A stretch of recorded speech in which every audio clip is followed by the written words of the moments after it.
Hey guys, this is Ryan with Mama on Mission, and it has been a while. We had Christmas break, and I took some time off to be with family and do stuff like that.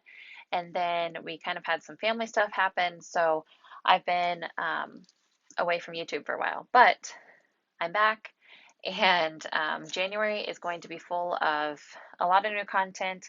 Um, there's going to be a lot of book content on here, and I thought I would kick that off by joining with Ingrid over at the Ingrid Chronicles, and she's doing a 20 books for 2020 collaboration.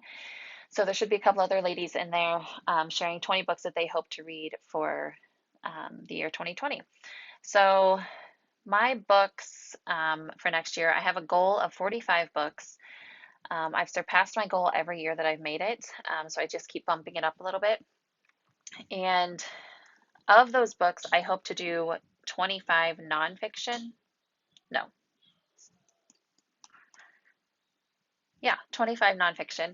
And so that would make 25 books, but this video is only supposed to be 20. So I'm only going to share 20 of those 25. And this year I decided to do something new. It's inspired by the Scholay sisters. They were doing a 5 of 5 challenge or a five, I don't know, basically read 5 books from 5 different categories that were kind of challenging to you or things that you've been putting off reading. So I'm kind of doing that. So I'm just going to share 4 of the 5 in each of the 5 different categories, if that makes sense. So my first category was biographies. I plan to read Into the Wild by John Krakauer. I might be saying that wrong, um, but it's kind of a biography of a man who goes out into the Alaska wilderness. And anyway, we'll see how that goes. I also want to read Shadow of the Almighty by Elizabeth Elliot. It is her biography of her husband, Jim Elliot, the missionary, as I'm sure you know.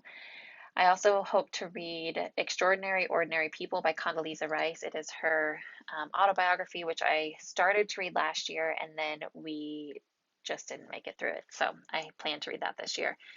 And then that was 3, I believe.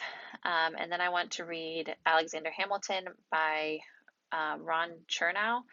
And I've read lots of historical fiction about Alexander Hamilton, but I actually want to read his true biography.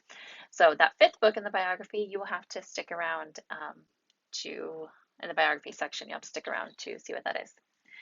And then I wanted to read 5 theology books this year. I want to read Chosen by God by R.C. Sproul, Desiring God by John Piper. That book's really popular, and I've just never gotten around to reading it. I would like to read, trying to decide which one not to share. Let's see. The Democratization, I hope I'm saying that right, of American Christianity by Nathan Hatch.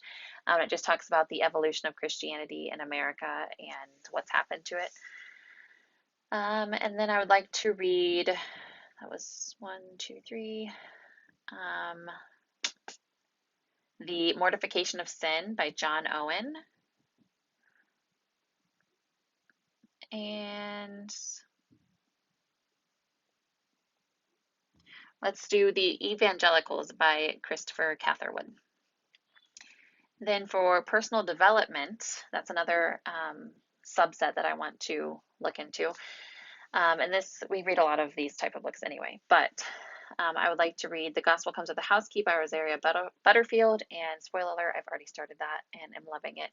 It's very, very convicting. And then Calm My Anxious Heart by Linda Dillow, Virtuous by Nancy Wilson, Parenting by Paul D. Tripp. And then the last one, come back and see. There's my kids for you. And then I want to read 5 historical books, which kind of blur the lines between theology and biographies, because this can all kind of get mixed up. But I want to read In Cold Blood by Truman Capote, The Hiding Place by Corrie ten Boom. I've somehow never read that. Let's see, I want to reread Anne Frank The Diary of a Young Girl by Anne Frank. I read that, I don't know, a long time ago, but I would like to reread that. And then I would like to read Bury My Heart, a Wounded Knee by Dee Brown. Again, something that I feel like I should have read a long time ago and just never have.